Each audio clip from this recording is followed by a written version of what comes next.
kaos karpet bakar. Tai. Ya jadi di video kali ini gue bakalan cerita tentang pengalaman gue. Jadi gue ada beberapa pengalaman yang memang nggak semua orang bisa ngalamin ya. Karena ini mungkin lu juga mungkin tentang hal mistis lu pernah ngerasain apa? Ya kalau gue sih Melihat soal mistis ya yang gue rasain paling kalau misalkan seandainya seumpamanya ada orang jahat atau bagaimana kerasa gitu merinding gitu aja sih. Kalau misalkan sejauh mungkin entah itu ngeliat atau bagaimana gue belum pernah rasain.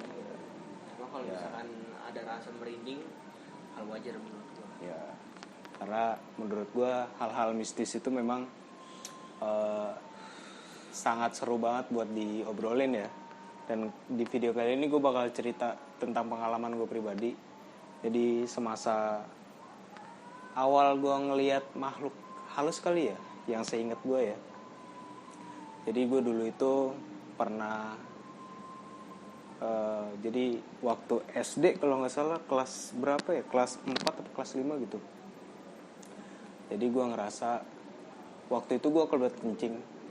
Jadi yang namanya anak kecil kan, wes gue pulang gitu. Akhirnya nyampe mau deket sampai rumah, ya tau sendiri lah, keluar kencing, gue lari ke atas. Gue akhirnya ke rumah, masuk ke dalam kan, ruang tamu, gue langsung geser ke toilet. Nah di toilet itu gue kayak ngelihat apa ya, kayak sosok ibu gue, cuma posisinya itu telanjang. Jadi kayak jongkok kayak gini nih, tapi gue ngeliatnya cuma sisi ini, tapi muka dia tuh begini, mandangnya ke gue. Jadi begini loh, gue di situ kayak gini. Nah tapi tatapannya itu kayak tatapan kayak orang marah, benci kayak gimana gitu. Lu tau goblin nggak? Tahu. Nah kayak gitu, kayak baplang gitu. Cuma mukanya memang nyerupain ibu gua. Nah pada saat gua ngeliat gitu, gue shock dong, ya namanya orang tua kan, pikiran bocah, wah maaf ya udah, gue langsung lari ke tengah itu rumah. Gue ngeliat ke sana, ternyata di luar emak gue lagi jemurin. Gue di situ langsung anjing, siapa itu ya gitu. Langsung lari, terus gue nyamperin emak gue dong. Mah tadi WC? Iya tadi gini. Cuma kan ya namanya gue di ruang tamu, ya kalau lewat juga kelihatan. Masalahnya gue habis ke dalam, gue ngeliat gue tiba-tiba udah di luar dan itu lagi jemurin, kan logis kan? Wah, situ gue. Itu awal-awal pertama gue ngeliat. Seterusnya lagi, gue itu pernah tidur. Jadi modelnya bukan rep-repan sih. Kalau rep-repan kan ibarat kata kayak lu ngeliat sekeliling ya. Sekeliling lu jelas gitu, kayak orang sadar tapi nggak bisa gerak. Nah itu rep-repan. Tapi gue ngerasanya itu dulu tuh kayak gue tidur, tapi gue ngerasa kayak di dimensi yang lain. Jadi gue telentang gitu, tapi di alam bawah sadar. Ya entah itu mimpi entah apa, gue nggak ngerti lah. Pokoknya gue tidur telentang. Jadi di depan gue itu kayak cermin, kayak gambarin gue lagi telentang juga. Nah di situ kan ya panik dong. Panik, akhirnya apa, gue nyubit tangan gue, sakit cok, sakit, rasanya sakit. Masih ada. Ya bukannya masih ada, jadi kayak ibaratnya kayak ibarat kata kayak gue bukan mimpi. Kan kalau mimpi logisnya lu cubit kan nggak sakit, ya kan. Gue netting di situ, wah anjir sakit gitu gue. Nah di situ awal mula gue masuk SMP kalau nggak salah. Nah pas di SMP juga gue sering bergadang memang. Itu bukan tanpa alasan. Jadi pas di SMP itu gue diganggu lah sama makhluk. Jadi makhluknya itu hitam tinggi. Sebelumnya lu bisa ngomong diganggu, lu pernah ngeganggu dia nggak? Ya enggak lah. Entah dia lu lagi lewat lu sambat atau bagaimana gitu. Jadi flashbacknya itu pas selesai SMP kalau nggak salah, gue masuk SMK. Ibu gue itu punya temennya itu ya bisa dibilang orang pinter ya, karena gue juga nggak ngerti lah. Pokoknya bisa lah. Iya. Gue tanya dong, Pak itu siapa Pak yang hitam itu? Jadi singkat cerita ya, itu penunggu sini katanya, dan mungkin suka sama gue, pengen ngikut gue, cuma guenya nolak. Di sisi lain memang gue sebelum dia itu emang gue udah ada yang jagain, jadi kayak leluhur gitu, cuma bentukannya ya orang tua cewek itu.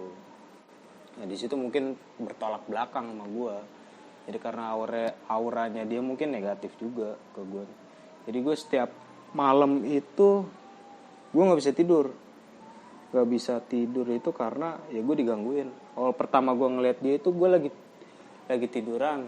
Nah itu kalau yang kayak gitu sih masuknya rep-repan ya, karena gue bisa ngeliat sekitar gue. Tapi kalau boleh tahu, lu kan nggak bisa tidur sebelumnya. Kan itu lu sebelumnya lu udah berdoa belum? Menurut kepercayaannya ya, masing-masing lah istilahnya. Ya kalau misalnya berdoa sih, ya namanya ini gue lupa ya. Ya mungkin ya entah. Nih gimana ya? Nih gue punya cerita lucu juga. Pada saat gue diruper-rupin sama dia, gue baca Al-Fatihah segala macam nggak mempan men. Gak mempan, serius. Jadi kayak kagak mempan juga. Gue nggak hafal sih. Cuma kan ya, yang gue iniin kan kayak suara-suara pendek. Gue baca nggak mempan. Nah di situ juga gue cari. Di YouTube juga kan gue sering. Sebenarnya sih entah itu ayat-ayat pendek itu sebenarnya mempan atau nggak mempan itu soal belakangan. Yang penting tingkat kekhusyuan. Yang bikin istilahnya yang nggak mempan itu mungkin karena lo kurang khusyuk, sobat. Nggak juga. Enggak. Emang yang gue rasa seperti itu. Ya lo nggak ngerasain apa yang gue rasa. Terus terang gue biarpun gue belum pernah ngerasain, tapi gue setidaknya gue mengalami gitu loh. Gue udah pernah mencoba. Ya seenggaknya kan lu nggak pernah ngalamin apa yang gue rasa kan. Ya mungkin gue entah gue belum yang gue rasain sampai sekarang, saat ini gue belum pernah melihatnya sih. Ya sekarang gini, lu tahu rasanya disundut rokok nggak? Nah gue tahu karena lu udah nyobain. Iya. Nah ini kan lu belum pernah nyobain, gimana lu bisa komen anjir? Gak bisa, gak masuk. Jadi ya ini opini gue aja sih. Jadi gue sempat nonton juga kan di misalkan cerita orang itu. Jadi memang makhluk itu ada tingkatannya. Ibarat kata kayak ada anak buah jenderal, mungkin ini yang gue bilang tadi, ya orang pintar itu bilang ini memang wilayah kekuasaan dia. Jadi ya mungkin ayat-ayat pendek yang mungkin gak mempan lah aman. Karena mungkin udah beda tingkatan katanya, tapi kan gue nggak tahu ya. Iya betul. Nah setelah situ ya gitu, gangguannya itu macam-macam Jo. Kayak lu lagi tidur nih, lu tau Venom gak? Yang gede. Pokoknya mau ngeliat-liat gitu. Itu pernah gue dipeluk anjir. Peluk gue. Dari belakang pernah nih. Kayak gimana sih? Ini palanya di sini nih. Wah muter sini tuh. Wah geli banget deh. Terus gue pernah juga mana ya? Pernah juga tapi nggak ngelihat dia sih. Tapi kayak gue tidur nih. Jadi di bawah kaki gue itu ada kipas yang biasa lah kayak gitu. Karena gue gerakin badan nggak bisa, teriak juga nggak bisa, panik dong. Akhirnya apa? Gue tendang itu kipas, tembus anjir. Tembus Jo, kayak seret. Anjir, gue tembus itu gue. Itulah. Jadi seiring waktu gue juga sebel tuh digangguin sama dia kan. Akhirnya lama kelamaan jenuh juga gue. Akhirnya pernah satu ketika gue tantang, udah kalau gini kita ribut aja. Dan itu gue tidur Jo, beneran aja datang Jo, datang. Posisi datangnya itu hanya gue atau bagaimana? Iya, gue ngajak dia berantem berarti ngundang dong. Iya. Itu terakhir kali gue ketemu. Lu dengan cara mengundang dia seperti apa? Bukan masalah ngundang. Jadi ibarat kata gue udah sebel aja digangguin terus. Gue tahu paham. Istilahnya kan gue nggak ngundang, jadi gue kayak ngerasa udah ribut aja yuk. Gue udah malas aja, ya, nantang. Gitu kan? Bukan ngundang. Nantang. Kalau ngundang kan ibarat kata kayak gimana ya, bahasanya. Jadi kayak gue udah gumoh aja gitu digituin. Gue telentang. Jadi posisinya itu dia nibanin gue, berat banget itu badan kayak Venom bener. itu berat banget tuh, sampai akhirnya gue bangun di situ gue kayak mana, aduh gue nantangin dia nih. Ya ada rasa takut juga sih, gue nggak manusiawi lah. Di situ ya udah gue mulai kontak batin lah istilahnya. Gue diem di situ, gue ngobrol, ya udah kita masing-masing aja ya, masalah alam saya ya alam saya, alam kamu ya alam kamu, udah kita masing-masing aja karena kan kita udah beda alam juga kan. Dan juga kalau misalkan situ suka dengan saya pengen ikut, oh mohon maaf saya nggak bisa gitu. Dan begitupun setelah gue tahu ini ya, setelah gue tahu bahwa gue ada yang ngikutin dari leluhur, gue juga bilang sama dia, karena gue tahu juga, gue sempat berapa kali, ini gue nggak tahu ya, kalau kata orang tua gue sih pahit lidah. Jadi kalau misalkan gue ngomong A, kejadian A, itu bener di depan mata kepala gue sendiri. Itu bapak gue yang nyaksin. Bukan kebawaan, jadi kayak misalkan nih gelas tumpah. Ya, istilahnya ucapan lu tuh kayak ke bawah angin. Jadi setiap lu berdoa atau setiap lu berkata langsung nyampe. Iya, nah itu gue takut banget, takut sumpah. Itu pernah gue saking takutnya tuh gini, gue berdoa, ya Allah gitu. Ya pokoknya sesuatu yang gue sampaikan jelek jangan terjadi. Gue takut banget itu, karena gue terus terang aja di hati gue tuh kayak ngomongnya jeplak gitu, karena gue nggak mau itu kejadian. Jadi suatu ketika ini sama orang tua gue nih di depan rumah kan, jadi posisinya itu langsung ke jalan. Gue tunjuk di situ, sebentar lagi kecelakaan di situ. Bener, gue nggak bohong Jo, bener. Nggak lama. Lu feeling atau bagaimana? Nggak feeling, langsung itu ada yang kecelakaan di situ, bener, jebret. Berarti itu kontak batin ya langsung. Iya nggak ngerti juga gue, makanya di situ gue takutnya gitu, takutnya sih dia kontak batin. Iya nggak ngerti. Kalau kontak batin kan ibarat kata lu kayak ada bisikan kan. Enggak, gue refleks.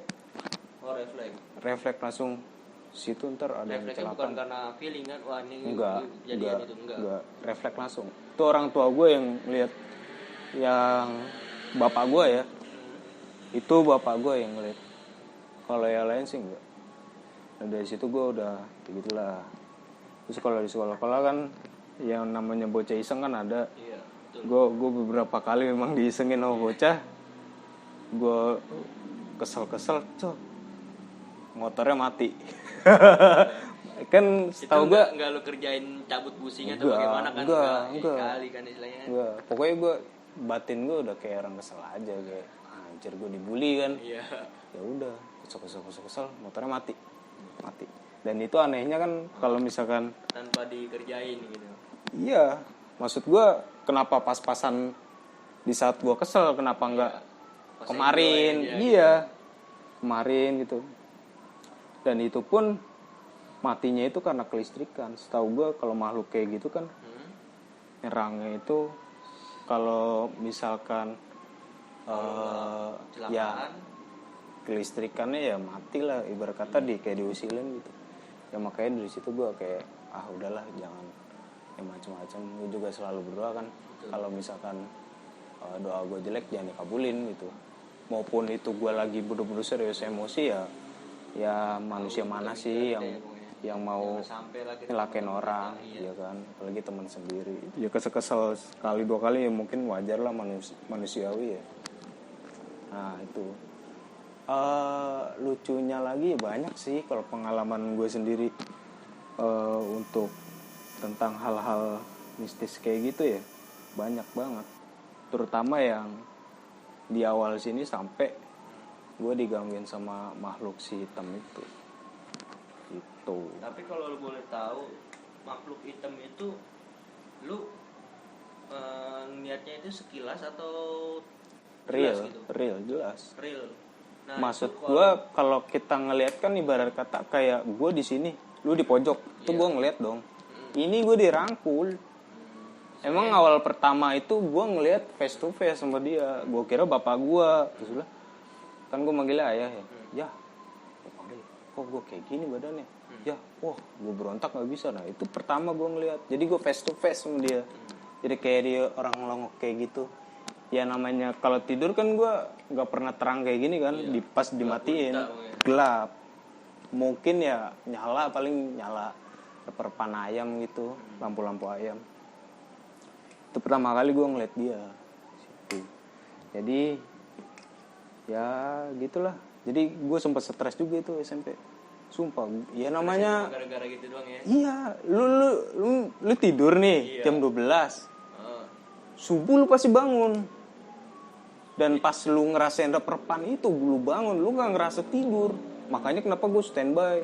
Makanya gue kalau sekolah, kalau lu perhatiin mah ngantuk terus gue orangnya, ya kan? Iya. Tapi kalau boleh tahu, gitu lu setiap bangun jam 4 itu setiap hari itu bagaimana? Ya mungkin kalau gue ini nggak setiap hari juga ya, mungkin ada, bisa jadi berturut-turut. Gue udah lupa sih. Pokoknya gue stres aja. Pokoknya gue kalau misalkan ketemu dia tuh nettingnya nggak mau tidur. Karena gue tidur ketemu lagi. Pokoknya kalau gue udah masuk jam subuh, alhamdulillah nggak diganggu. Kayak misalkan nih, gue bergadang, nyampe jam 3, jam 4 gue baru tidur, nggak diganggu. Tapi kalau misalkan masih jam 12, jam 11, wah itu udah pasti deh. Sampai gue, stresnya ya karena itu.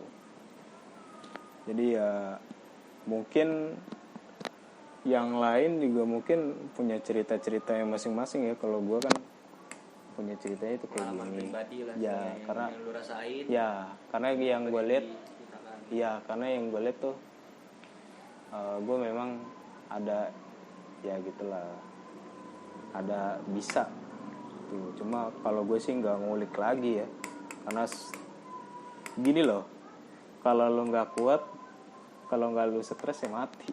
Iya benar. Iya bener. Kalau lu mau belajar mau ini juga, aduh jangan deh. Gue aja yang natural kayak gini aja. Jangan. Tahu gue sih pengalaman yang gue tahu. Jadi kalau misalnya lu nyari tuntut lu ilmu, istilahnya lu nyampe seandainya lu gali terus itu pengalaman lu, istilahnya lu pengen tahu emang bisa gitu kan. Tapi bisa batin lu terus pikiran mental lu kuat nggak? Kalau misalnya nggak kuat ya lu kalah di situ. Ya kalau nggak stres ya mati. Nah itu yang gue bilang. Maka kalau misalkan kita ngomongin belajar kan, lu nyari ilmu dong. Iya, nggak ada habisnya. Dan itu pun kayak ibarat kata lu kayak lu gua kasih pedang nih. Iya. Lu nyari pedang, terus lu gua kasih. Iya. Itu tuh sama halnya kayak lu bawa pedang itu. Kalau misalkan lu nggak bisa megang ya lu dilukain sama pedang. Tapi kalau misalkan pedang itu bisa lu pegang, ya lu bisa ngendaliin dia. Jadi kayak gitu. Kayak gini kan ibarat kata lu bisa belajar, lu bisa bawaan, lu bisa juga mungkin karena faktor keturunan. Kalau gue keturunan memang ada sih. Soalnya gue silsilah gue itu ada yang dari Kalimantan, ibu gue juga dari perguruan gitu. Tapi bukan perguruan kayak gimana ya, jadi kayak ngobatin orang jatuhnya. Tapi kalau gue boleh tahu nih, istilahnya kan lu itu bisa nih, ya kan? Seandainya lu juga sih. Enggak, maksudnya lu tuh sensitif. Bisa kontak batin sama dia, terus lu pernah nggak minta tolong sama dia? Siapa? Yang si dari luar gua. Iya. Kalau buat ganggu gitu mungkin saya minta tolong, terus minta bantuan atau segala macam gitu. Kalau perihal kan katanya kan gue punya kayak yang jagain. Gue belum pernah ngeliat dengan mata kepala gue sendiri. Cuma kalau ngerasain iya. Kalau gue ngerasainnya kayak dilindungi sama cewek. Gue ngerasanya gitu. Gue ngerasanya gitu. Dan ketika orang pinter bilang cewek, gue bisa iyain karena gue ngerasain. Tapi gue nggak pernah ngeliat wujudnya kayak gimana. Dan mungkin juga ya namanya makhluk gitu ya gue nggak tahu ya. Kan bisa berubah wujud begini. Gue nggak ngerti. Tapi yang gue rasain energinya memang cewek. Cuma kalau kayak gue lagi ketakutan kayak gitu, gue sering manggil sih kayak, aduh tolong ini jagain gue dong gitu. Tapi ya Ya, balik lagi sih kayaknya terlalu berpegang sama dia tuh seakan-akan kayak lu butuh dia terus, ya itu salah juga sih. Makanya sekarang nggak juga sih kalau manggil-manggil kan, dia. Zaman sekarang nih ya kan, zaman sekarang tuh kebanyakan orang-orang tuh kalau misalkan dia ada yang jagain, ya dia tuh pede, ya kan. Terus dia istilahnya dia paling kuat lah gitu kan. Tapi kan kalau sombong gitu jatuhnya. Ya, kalau itu sih, kalau menurut gue ya, kalau itu sih lebih ke belajar sih, jatuhnya. Kalau gue pribadi yang berat kata gue nggak minta buat lu datang buat ngeprotek gue nggak ngerasain hal itu. Yang gue rasain ya, gue ada yang nemenin aja. Kalau misalkan kayak gitu kan ibarat kata buat petantang tenteng, kebal nih anjing, bacok dong, kayak gitu kan, kayak gitu. Jadi gue nggak ke situ sih. Mati-mati juga ya kan. Iya, juga lu nggak usah pakai gituan lah. Buat apa? Gitu kan. Berkata ya mohon maaf ya. Ya nggak usah dah. Ya masing-masing lah. Jadi kalau mau belajar ya terserah, tapi ya mungkin efeknya itu lu bisa gila, bisa ini sih. Kalau menurut gue ya normal-normal aja. Kalau lo mau nyari tahu ya silakan, gak masalah. Namanya kan ilmu nggak berat dibawa. Tapi kalau untuk keperluannya ke hal negatif, gue saranin jangan. Karena udah banyak yang udah-udah. Ya karena yang udah banyak yang udah-udah ya tuh. Ya baik-baik aja lah. Lu ada pengalaman? Seng-iseng mungkin share, kita ada yang kesamaan kita. Kalau gue sih sejauh ini alhamdulillah gue nggak pernah diganggu atau bagaimana. Cuma kalau misal seandainya entah itu rasa atau bagaimana, gue merasakan. Terus kalau ya mungkin feeling juga. Oh iya paham. Karena gue tuh dari istilahnya gue nggak ada turun menurun atau bagaimana segala macam, nggak ada. Cuma ya makanya gue tuh makanya nggak bisa gitu. Ya. Kalau gue sih nggak ngarepin gue dulu ya, gue ngarepin bener-bener banget mau bisa. Dan ketika gue udah ngerasain hal ini, gue nggak mau anjing. Iya normal.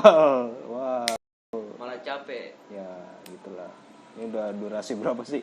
Kayaknya udah lama banget. Sorry. Oke, ini udah hampir setengah jam ya. Gue rasa ini cukup segini aja dulu. Mungkin gue bikin part 2-nya ya.